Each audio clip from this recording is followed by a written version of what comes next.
бешке жакын коомдук бирикмелерди, саясий кыймылдарды чакырганбыз.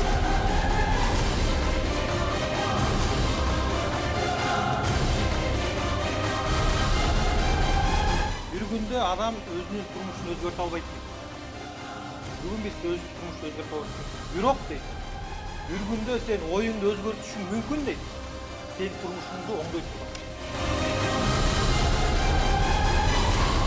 Ruhunuzda yaştırma.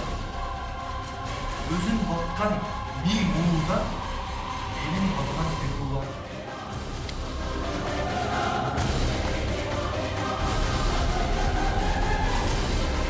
Молодежная политика КР деп разработали.